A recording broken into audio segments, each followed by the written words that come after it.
ಸರಿಯಾಗಿ ಹಳ್ಳಿಗೆ ಮುಟ್ಟಾನೋ ಇಲ್ಲಂತ ನೋಡಕ್ ಬಂದೇನಪ್ಪ. ಅಣ್ಣ ತಮ್ಮರ ಪ್ರೀತಿ ಮೆಚ್ಚುವಂತದ್ದೇನಪ್ಪ. ಛೇ, ಈ ದರಿದ್ರದವನು ಇಲ್ಲಿಗೆ ಬಂದು ಮುಟ್ಟಿದ್ರೆಷ್ಟು ಬಿಟ್ಟಿದ್ರೆಷ್ಟು.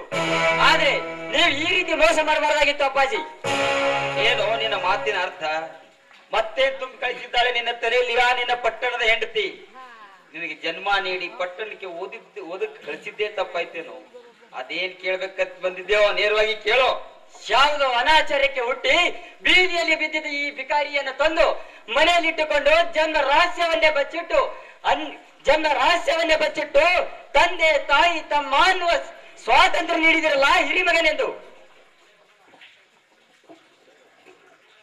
ಲೇ ರಾಜಣ್ಣ, ಬಾಯಿ ಬೀಗಡದ ಮಾತನಾಡು. ಮೈ ಮೇಲೆ ಎಚ್ಚರವಿಲ್ಲದಂತೆ ಮಾತನಾಡಿದ್ರೆ ನಾಲಿಗೆಯನ್ನು ಸೀಳ್ಬೇಕಾದಿತ್ತು. ಎಚ್ಚರ. ಕಲಿತ ಮಾತ್ರಕ್ಕೆ ನೀನೇನ್ ದೊಡ್ಡ ಕೊಂಬು ಅಂತ ತಿಳ್ಕೊಂಡ್ಬಿಟ್ಟಿದ್ದೇನೋ. ಎಮ್ಮೆ ಈ ಕೊಂಬು ತಲೆಯಲ್ಲಿ ಕೊಂಬು ಬಂದಿದ್ದಾನಲ್ಲ. ರಾಜನ ಬುದ್ಧಿವಂತ, ವಿಚಾರವಂತ. ಅವ್ನ ಮಾತನ ಏನೋ ಸತ್ಯ ಸಂಗತಿ ಅಡಗೈತಿ ಅಂತ ಕಾಡ್ತೈತಿ. ಅದನ್ನ ತಿಳ್ಕೊಬೇಕಂತ ದೂರದಿಂದ ಬಂದಾನ.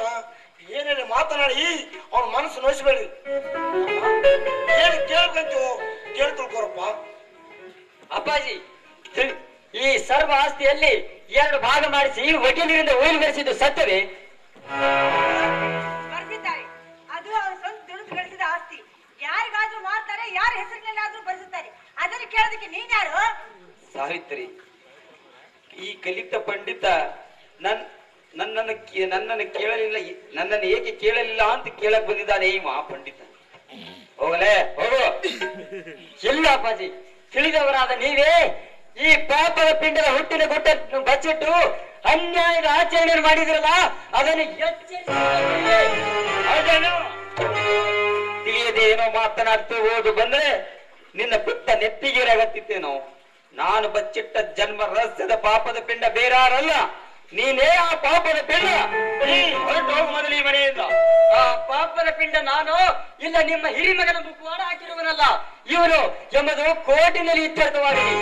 ವ್ಯಭಿಚಾರಕ್ಕೆ ಹುಟ್ಟಿದವರನ್ನು ತಂದು ಮನೆತನಕ್ಕಲ್ಲದೆ ಇಡೀ ಸಮಾಜದ ಕಣ್ಣಲ್ಲಿ ಮಣ್ಣು ಹಾಕಿರುವರಲ್ಲ, ಇದು ನ್ಯಾಯವೇ? ಅಪ್ಪಾಜಿ, ನನಗೂ ತಾಳ್ಮೆ ಅನ್ನೋದೊಂದಿದೆ. ಅದನ್ನು ಮಿತಿ ಮೀರುವುದರೊಳಗಾಗಿ ಈ ಭಿಕಾರಿ ಯಾರು ಎಂಬುದು ತಿಳಿಯಲೇಬೇಕು. ಹಜಣ್ಣ, ನಿನಗೆ ಈ ಆಸ್ತಿಯ ಮೇಲೆ ವ್ಯಾಮೋಹ ಇದ್ದರೆ ಈ ಆಸ್ತಿಗೆ ಸರ್ವಾಧಿಕಾರಿ ನೀನಾಗಿರು. ಆದರೆ ನನ್ನ ಆತ್ಮಸಾಕ್ಷಿಗೆ ಮಾತ್ರ ನೀ ಕೆಣಕಬೇಡ. ನನ್ನ ಶಿವನಿಗೆ ಭಿಕಾರಿ ಅಂದ್ರೆ ಸಹಿಸುವ ಶಕ್ತಿ ನನಗಿಲ್ಲಪ್ಪ, ನನಗಿಲ್ಲ. ಯಾರಿಗೆ ಬೇಕು ಈ ನಿಮ್ಮ ಆಸ್ತಿ? ಇವನು ನಿಮ್ಮ ಉದರದಿಂದ ಹುಟ್ಟಿದವನೇ ಆಗಿದ್ರೆ ಹುಟ್ಟಿದ ನಿಮ್ಮ ಮೊಮ್ಮಗನ ಮೇಲೆ ಪ್ರಮಾಣ ಮಾಡಿ ಹೇಳಿ ಶಿವಣ್ಣ ನಿಮ್ಮ ಮಗನೆಂದು. ಏನೇನೋ ಮಾತಾಡಿ ಸಮಾಧಾನ ಜೀವನದಲ್ಲಿ ಬಿಡುಗಡೆ ಎಬ್ಬಿಸ್ಬೇಡ.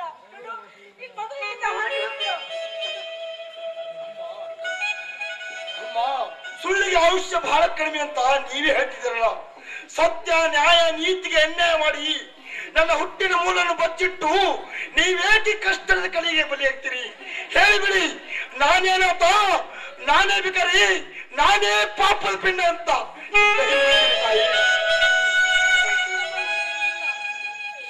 ನೀನೇ ನಾನು ಹೆತ್ತ ಮಗ. ನೀನು ಪರದೇಶ ಇಲ್ಲಪ್ಪ. ನನ್ನ ಹೊಟ್ಟಿಲಿ ಹುಟ್ಟಿದ ಮಗ ನೀನೇ ಅಪ್ಪ, ನೀನೇ. ರಾಜಣ್ಣ, ನೀನು ನನ್ನ ಹೊಟ್ಟಿಲಿ ಹುಟ್ಟಿದ ಮಗನಲ್ಲ. ನೀನೇ ಬೀದಿಯ ಭಿಕಾರಿ, ನೀನೇ ಅನಾಥ. ಮೊದಲು ಈ ಮನೆಯಲ್ಲಿ ನಿಂತ್ಕೊಳ್ಬೇಡ, ಹೊರಟು ಹೋಗು. ಈ ಮಾತನ್ನು ನಾಳೆ ಕೋರ್ಟಿನಲ್ಲಿ ಹೇಳಿರಿ, ನಾನಿನ್ನು ಬರುತ್ತೀನಿ. ಅಪ್ಪಾಜಿ, ನಿಮ್ಮೆಲ್ಲರ ಸತ್ಯ ಮನೆನು ಸತ್ಯ ಹೇಳಲು ಹಿಂಜರಿತಲಿದೆ. ರಾಜನ ಮಾತು ಸತ್ಯ ಅಂತ ನನ್ನ ಮನಸ್ಸು ಹೇಳುತ್ತಲಿದೆ. ಭೂಮಿಗೆ ಬಿದ್ದಾಗಲೇ ಹೆತ್ತವರಿಗೆ ಬೇಡವಾದ ಈ ಪಾಪದ ಜೀವ ನಿಮಗಾದರೂ ಏಕೆ ಬೇಕು?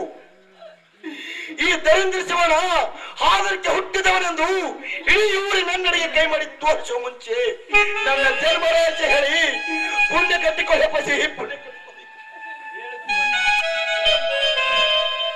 ಮಕ್ಕಳ ವ್ಯಾಮೋಹದ ಬೆಲೆಗೆ ಬಿದ್ದು ನಿನಗೆ ಅನ್ಯಾಯ ಮಾಡಿದ್ದಪ್ಪ, ಅನ್ಯಾಯ ಮಾಡಿ ಹೇಳ್ತೀನಪ್ಪ, ಹೇಳ್ತೀನಿ. ನಿನ್ನ ಮಾತಿಗೆ ಸೋತು ಹೇಳ್ತೀನಿ, ನಿನ್ನ ಆತ್ಮ ಸಾಕ್ಷಿಗೆ ಸೋತು ಹೇಳ್ತೀನಿ. ಅಂದಿನ ಘಟನೆ ಬೇಡ, ಹೇಳ್ಬೇಡಿ. ನಿಜ ಘಟನೆಯನ್ನು ಹೇಳಿ ನನ್ನನ್ನು ನನ್ನ ಮಗನಿಂದ ದೂರ ಮಾಡಬೇಡ್ರಿ. ಏನು ಅರಿಯಿಲ್ಲ ಅಂತ ತಪ್ಪದೆ ಶಿವನನ್ನು ದೂರ ಮಾಡಬೇಡ್ರಿ. ತಾಯಿ ಗರ್ಭದಿಂದ ಭೂಮಿಗೆ ಬಿದ್ದಾಗಲೇ ತಪ್ಪಲಿ ಎಂಬ ಬ್ರಹ್ಮಾಂಡ ಪಾಲಕ ಭಗವಂತನೇ ನಾಮಕರಣ ಮಾಡಿರುವಾಗ ನನ್ನ ಜನ್ಮ ರಹಸ್ಯ ಮುಚ್ಚಿಟ್ಟು ಏನಾಗಬೇಕಿದೆ ತಾಯಿ? ಹೇಳಿಬಿಡಿ ಅಪ್ಪಾಜಿ ನನ್ನ ಹುಟ್ಟಿನ ಗುಟ್ಟನ್ನು. ಹೇಳ್ತೀನಪ್ಪ, ಹೇಳ್ತೀನಿ.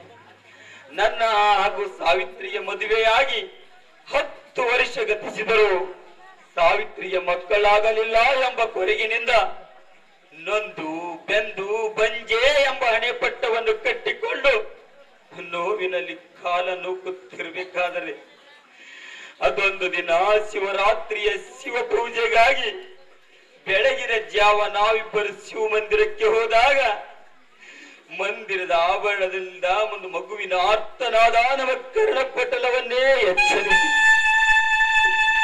ಮಗುವಿನ ಶೋಧನೆಕ್ಕಾಗಿ ನಮ್ಮ ಹೃದಯದ ಪುತ್ರ ವಾಸ್ತನದ ಭೂತ ಪ್ರೇತಗಳು ನಮಗರಿವಿಲ್ಲದಂತೆ ಆ ಮಗುವಿನತ್ತ ಎಳೆದೊಯ್ದಾಗ ಅದೀಗ ಜನಿಸಿದ ಶಿಶು ರಕ್ತದ ಮಡುವಿನಲ್ಲಿ ಬಿದ್ದು ವಿಲುವಿಲಿ ಒದ್ದಾಡಿ ಅಳುತ್ತಿತ್ತು. ಮಹಾಶಿವರಾತ್ರಿಯ ಶಿವ ಪೂಜೆಯಿಂದ ಆ ಪರಶಿವನೇ ನಮಗಾಗಿ ಈ ಮಗುವನ್ನು ದಯಪಾಲಿಸಿರಬಾರದು ಎಂಬ ಆಸೆಯಿಂದ ಆ ಮಗುವನ್ನು ಎತ್ತಿಕೊಂಡು ಅತ್ತಿತ್ತ ನೋಡಿದೆ, ಕೂಗಿದೆ, ಕರೆದೆ. ಆದರೆ ಮಗು ನಮ್ಮದು ಎಂದು ಯಾರೊಬ್ಬರು ಬರದೇ ಇದ್ದಾಗ ಆ ಪರಶಿವನ ವರಪ್ರಸಾದದಿಂದ ಸಿಕ್ಕ ಮಗು ಎಂದು ಮಹಾಶಿವರಾತ್ರಿಯ ದಿನ ಸಿಕ್ಕ ಶಿಶುವೊಂದು ಆ ಶಿಶು ಮನೆಗೆ ತಂದೆವು.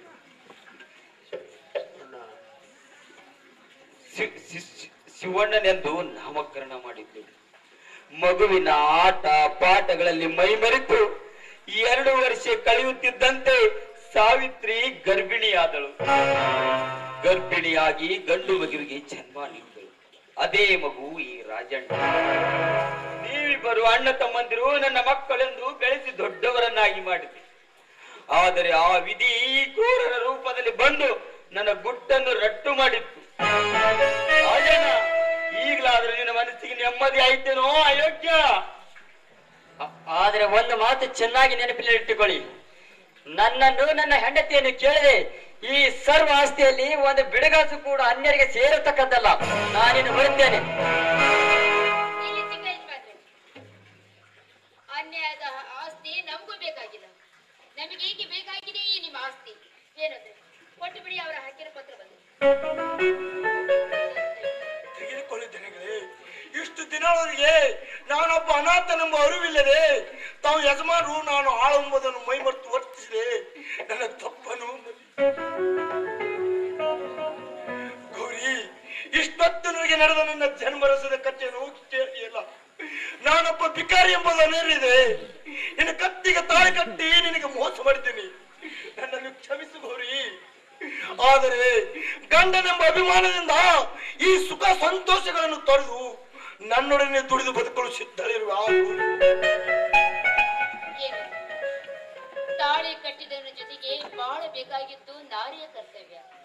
ನಿಮ್ಮ ಆಜ್ಞೆಯೇ ನನ್ನ ಮುಂಬಾಳಿನ ದಾರಿಗೆ ಬೆಳಕಾಗುವುದು. ನೀವು ಹೇಳಿದಂತೆ ನಾನು ನಡೆಯುತ್ತೇನೆ. ಶತ್ರು ಎಡಬಿಡದೆ ತಿರುಗುತ್ತಿರುವಾಗ ಕತ್ತಲು ಬೆಳಕುಗಳು ಸಮಾನವಾಗಿ ಬರುವಂತೆ ಸಾಧ್ಯ. ಆದರೆ ನಮ್ಮ ಅಗಲಿಕೆಯಿಂದ ನಿಮಗೆ ನೋವಾದರೂ ಬೆಳಕು ಬರ್ತದೆ ಯಜಮಾನ್ರಿ. ನೀವು ಹೋಗೋದು ನಿಜವಾದ್ರೆ ಈ ಬುದ್ಧಿ ಜೀವಗಳಿಗೆ ವಿಷ ಕೊಟ್ಟು ಹೊರಟು ಹೋಗಿಬಿಡಿಯಪ್ಪ. ಹೌದು ಶಿವಣ್ಣ, ಇದೊಂದು ಕೆಲಸ ಮಾಡಿ ಪುಣ್ಯ ಕಟ್ಕೋಳಪ್ಪ. ಒಂದೇ ಬಾರಿಗೆ ನಾವಿಬ್ಬರು ಸಾಯುವಂತೆ ಮಾಡಿ ಸಂತೋಷದಿಂದ ಹೋಗಪ್ಪ. ನಿನ್ನ ಇಚ್ಛೆ ಕಳು ಹಿಂಡು ಅಂತ ಮಾತನಾಡಿ ನಮ್ಮ ಸ್ವಾಭಿಮಾನಕ್ಕೆ ಅಡ್ಡಿ ಆಗಬೇಡಿ. ಕಾಲಚಕ್ರವು ಎಡಬಿಡದೆ ತಿರುಗುತ್ತಿರುವಾಗ ಕತ್ತಲು ಬೆಳಕಲು ಸಮಾನವಾಗಿ ಬರುವಂತೆ ಸಾಧ್ಯ. ಆದರೆ ಮಗಲಿಕೆಯಿಂದ ನಿಮಗೆ ನೋವಾದರೂ ಬೆಳಕು ಬರ್ತದೆ ಯಜಮಾನ್ರೆ.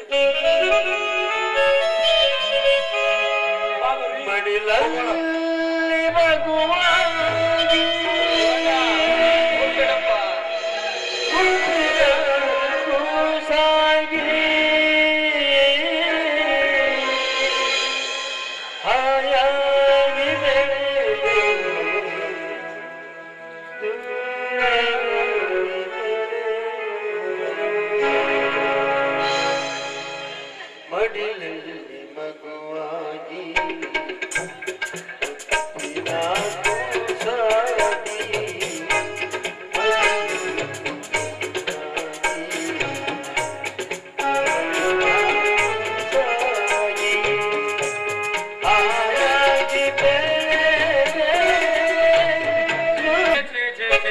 ಮುಪ್ಪಿನ ಕಾಲದಾಗ ಚಂದ ನೋಡ್ತೀವಿ ಸಾಯ್ಬೇಕಂದ್ರ ಮಗಳಿಗೆ ಶಾಲಿ ಕರೆಸಿ ನೌಕರಿ ಕೊಡ್ಸೋದು ತಪ್ಪು ನಂದಾಗೈತಿ.